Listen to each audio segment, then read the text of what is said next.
Hey guys, welcome back. And this is going to be kind of a spicy topic. I really don't want to get too much into the mudslinging and insults and all that. I just want to kind of cover this story and see if we can spark a little bit more of a civil conversation about it, if you will. So, race swapping in movies and television, it's been a big deal for the last few years. It's been very obvious when there seems to be a specific demographic that gets a lot of screen time, especially in TV commercials, TV ads, where you no longer have the traditional, let's say, white family. Most of the commercials you see now have like a mixed race couple, mixed race kids, and that would be fine if it just happened naturally. But again, most of these DEI type things where you feel like there's this agenda behind it, you're not going to see those things happen naturally. It's pretty much every third commercial has either a mixed race or a interracial couple where there's a white woman and no white man. The white man is starting to disappear from commercials, and you're seeing it more and more too, not just with white men, but white people in general from traditionally white roles. This article here from That Park Place talking about Wendell Pierce, who I love. Wendell Pierce over on Amazon's, what was it, Jack Ryan's show? Great, I loved his character, awesome actor. But yeah, they wanted to swap him out for the role of Perry White over on the next Superman film. It's just getting lazy at this point, guys. Same with, we had this thing with Donald Glover and Maya Erskine, and the funny thing is, of all the weird things to make, Mr. and Mrs. Smith, really? Like, this movie was, I don't want to say it was a flop, but I watched it back in the day and it kind of sucked in my opinion. Not the kind of thing that really deserved a remake, but all right. Then, of course, you have like one of the more notable ones, Ariel, Little Mermaid, a film that barely broke even. I know it didn't make any money, despite what people will tell you. The movie cost like $250 million or something, and it needed to make about $600 million just to make money. And I think it just barely broke even. So we've seen this a lot, especially with Disney. Disney is one of the prime culprits of this. They're just the ones that can't seem to stop race swapping everybody. I mean, even subtle ones like casting Rachel Zegler as Snow White when the character is supposed to be pale white, and that's like a defining part of her character is her appearance. Things like Percy Jackson, and I get it. This got a lot of people upset. I'm not personally as bothered by it because I never watched Percy Jackson, so for me, I just look at it and go, oh yeah, another race swap, and then I move on with my day. You roll your eyes, you shrug, and you move on. Well, now we're seeing one that's caused a lot of controversy online, one that's caused a lot of debate on the topic on Twitter, on YouTube. It's been a very spicy subject. The Romeo and Juliet theater play that has Tom Holland and Francesca, I don't want to screw up her name, Amiwada, I don't know. I'm just going to call her Francesca Rivers so I don't totally butcher her name. So this article from Variety here says that the two of them are starring in Romeo and Juliet, and she's facing a barrage of racial abuse, says the producer. This must stop. So it says the Jamie Lloyd Company has hit back after its production of Shakespeare's Romeo and Juliet has been the subject of what they call a barrage of deplorable racial abuse aimed at an unnamed cast member. Well, we know who the cast member is. I mean, let's be honest, it's the woman playing Juliet. The play, directed by Jamie Lloyd, stars Spider-Man No Way Home star Tom Holland as Romeo and Francesca Rivers as Juliet. On Friday, the Jamie Lloyd Company issued a statement saying, following the announcement of our Romeo and Juliet cast, there has been a barrage of deplorable racial abuse online directed towards a member of our company. This must stop.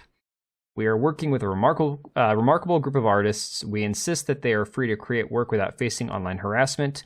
We will continue to support and protect everyone in our company at all costs. Any abuse will not be tolerated and will be reported. Bullying and harassment have no place online. I mean, well, bullying and harassment just kind of happen online. That's just the way it goes. They go on to say, our rehearsal room is full of joy, compassion, and kindness. We celebrate the extraordinary talent of our incredible collaborators.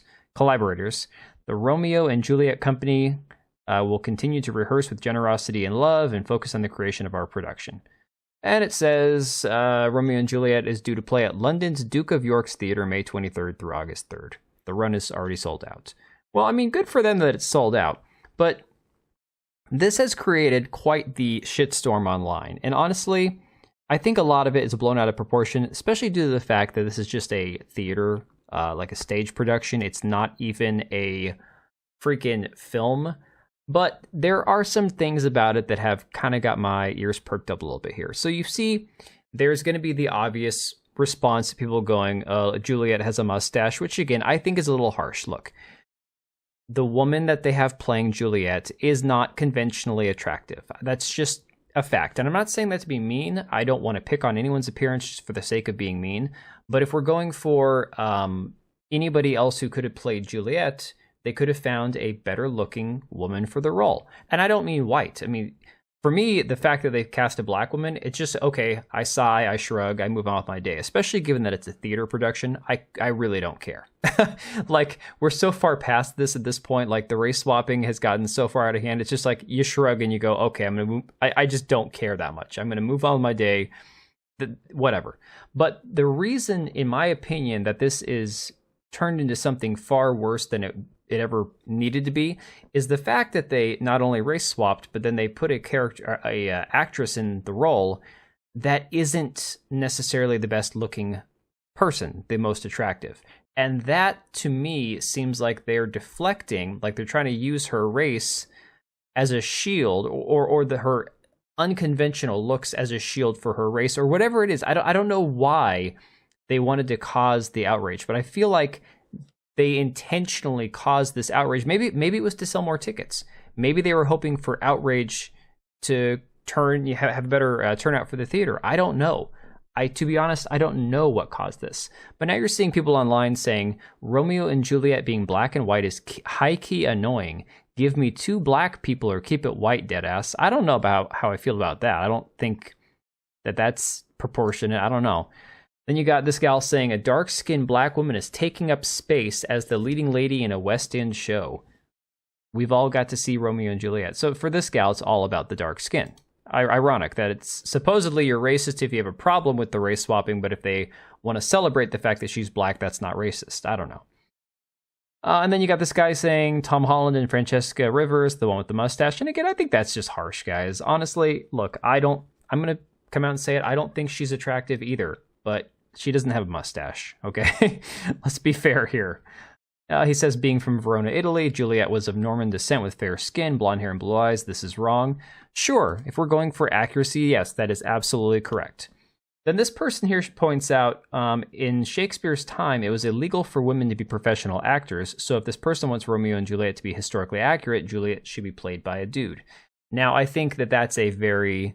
I'm not going to say revisionist take on it, but the reality is, just like you could say, oh, well, when Tolkien wrote Lord of the Rings in the 1920s and 30s, there weren't black people in the UK, so if you were going to have it set in a modern day time, or made in modern times, you have to make the UK diverse, even though it wasn't diverse at the time. Sure, it wasn't legal for women to be professional actors. That doesn't mean now we shouldn't use a real woman in the role.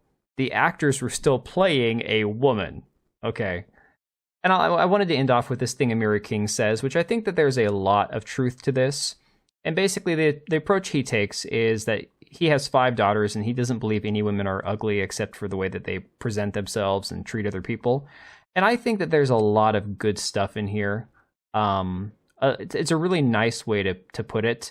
Unfortunately, in my opinion, this doesn't stand true when you're talking about entertainers, because unfortunately, traditionally, entertainers have always been based on their looks, how they sound, how they act. It's 100% a visual and audio experience when you're talking about somebody who's in entertainment. Even if it's just theater, even if it's just a play, you're still going to judge the actors based on how they look and how they sound. So I don't think it's insane to expect actors and actresses to either fit a role or be as attractive or present themselves as well as they possibly can.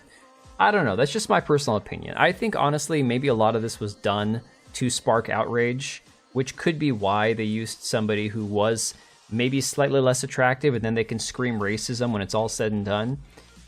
All I know is, for the most of us, we're just kind of sick and tired of the race swapping. We're fed up with it. It's exhausting, and I know there's a lot of people who are minorities that feel the same way, that, hey, this is lazy. Stop giving us the sloppy seconds.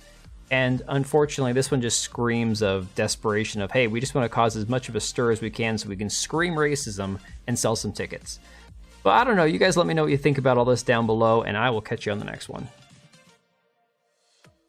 Alright, and if you made it this far, thank you so much for watching the video. Thank you for being here. I do have 2 channels, Minimal Effort Podcast, as well as my gaming channel. I do have a Twitch and Kick for my gaming channel. We do live streams over there occasionally, maybe once a week. And then if you are in the market for a new PC, make sure to check out Meta PCs. Click the link I have down below, use code TBO at checkout for a special discount. Thanks again for watching, and I'll see you next time.